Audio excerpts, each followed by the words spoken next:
Amigos y amigas, muy bienvenidos a esta nueva lección de este hermoso idioma que es el inglés. Como les dije en la lección pasada, en esta nueva lección vamos a ver un par de ejemplos de verbos regulares y vamos a ver también algunos verbos irregulares. En cuanto a los verbos irregulares vamos a ver básicamente el pasado y el participio pasado, lo mismo que de los verbos regulares, y vamos a hacer unos ejemplos.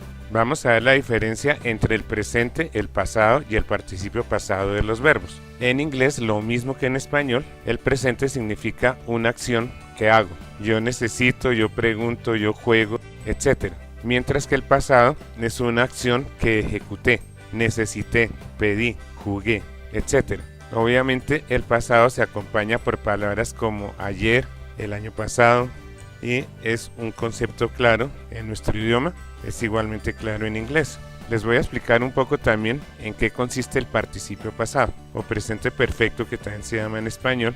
Simplemente es una acción que ya hemos hecho y se conjuga necesariamente con el verbo haber como verbo auxiliar. Lo mismo en inglés que en español. Me gusta mucho hacer el paralelo entre el inglés y el español, porque si entendemos el español va a ser igual de fácil entender el inglés. Por ejemplo, decimos yo he necesitado, ella ha pedido, él ha jugado, etc. Entonces el participio pasado, pues obviamente el verbo auxiliar, que es el verbo to have en este caso, vamos a conjugar todo teniendo en cuenta el verbo to have, es decir, I have, you have, he has, etc. Pero vamos a andar un poco más en estos ejemplos en la lección siguiente. Entonces, los verbos regulares son necesitar, que es need. Esto es en el tiempo presente para decir yo necesito, ellos necesitan, o como se quiera hacer la frase. El pasado es needed, yo necesité. Notemos que simplemente se le agregó una E y una D, y que el need, por quedar entre vocales la D, se pronuncia como R, por eso quedó needed. Y el participio pasado significa necesitado, yo he necesitado, entonces ahí es needed. El otro verbo regular que vimos fue preguntar o pedir, que es ask. En tiempo presente significa yo pido o yo pregunto. En el pasado y en el participio pasado se le aumenta una E y una D, como lo vimos en el verbo anterior, pero ya no se pronuncia asked, sino ask. Después de la K se pronuncia una D, por eso queda ask.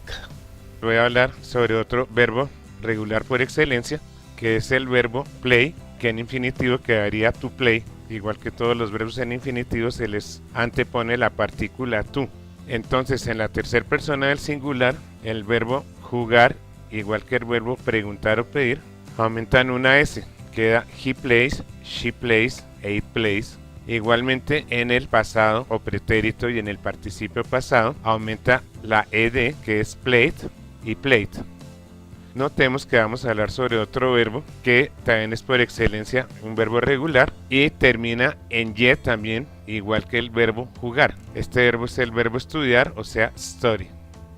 Entonces, para que nos demos cuenta de la diferencia, en la tercera persona del singular, o sea, he, she, it, queda he studies, she studies, it studies. Pero la diferencia con el verbo to play es que cambia la Y por I latina y aumenta la letra E y la S. Ya no aumenta solamente la S, sino queda stories, pero cambiando Y por I latina más ES. En el verbo estudiar, tanto en el pasado como en el participio pasado, también cambia la Y por I latina y aumenta ED. Entonces queda studied en pasado y studied en participio pasado.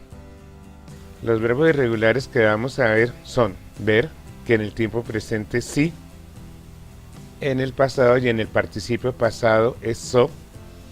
También lo pueden encontrar, aunque ya es de mucho menor uso, en el participio pasado sin. Por eso queda sí, so, sin. Obtener o conseguir es get. Y en pasado y participio pasado, got. Es posible también que lo encuentren como gotten. Por eso lo escribí entre paréntesis, porque es una palabra que ya no se usa. Pero por si la llegan a encontrar, que no vayan a quedar todos sorprendidos de por qué gotten en vez de got. Cualquiera de las dos es correcta, pero ya gotten no se usa. Tenemos aquí un verbo más irregular todavía, manejar o conducir. Drive en presente, drive, drive. En tiempo pasado, o sea, yo conduje o yo manejé, drove, drove.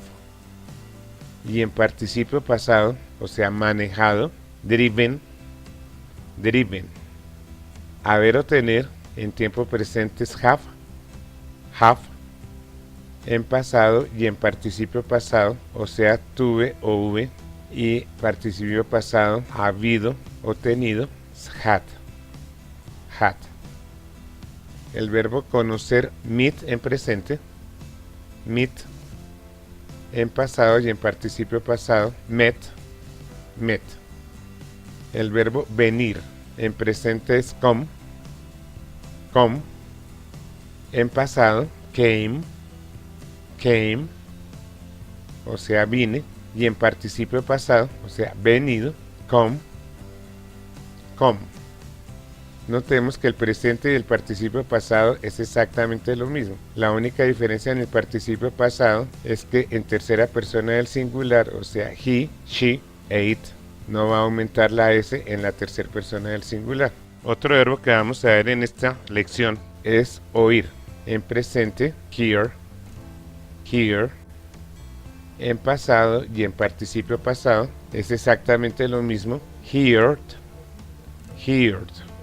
Este verbo hear es irregular porque no se aumenta la e y la d, solamente se aumenta la d, por eso queda heard, heard. Otro verbo que vamos a ver es el verbo ir, o sea, to go o go.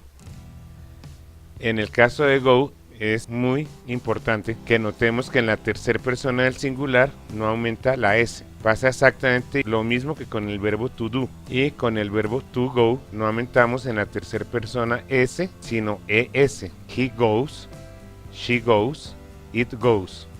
Y obviamente las demás personas de la conjugación quedan con el verbo como es el infinitivo. I go, you go, we go, you go y they go. Este verbo lo vamos a ver en la siguiente lección un poco con más detalle. El verbo to go es absolutamente irregular. En presente es go, en pasado es went y en participio pasado es gone. Veamos algunos ejemplos con verbos que mencioné en esta lección. Conduje mi carro al gimnasio. I drove my car to the gym. I drove my car to the gym.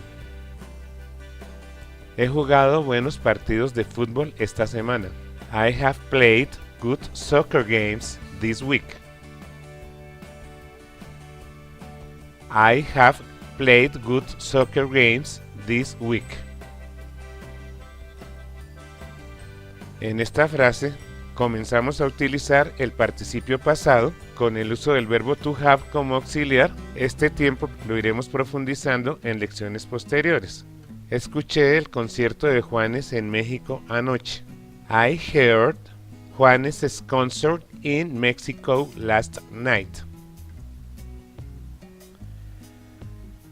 I heard Juanes' concert in Mexico last night.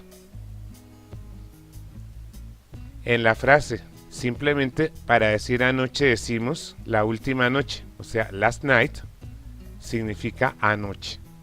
Bueno, los verbos regulares ya vimos que solamente es aumentar la letra E y la letra D, tanto en el pasado como en el participio pasado. Y para los verbos irregulares tenemos que memorizarlos, tanto el pasado como el participio pasado, que en algunos casos, como en el verbo conseguir, get, el pasado y el participio pasado es el mismo, got y got, pero en otros verbos como por ejemplo conducir, en el presente es drive, en el pasado es drove y en el participio pasado es driven. Son verbos que se tienen que tener memorizados y empezar a tratar de pensar en inglés, empezar a hacer ejercicios, empezar a mecanizarlos, empezar a practicarlos. Bueno amigos, espero que les haya gustado mucho esta lección y profundizaremos sobre todos estos conceptos en la lección subsiguientes. Les deseo un muy feliz día.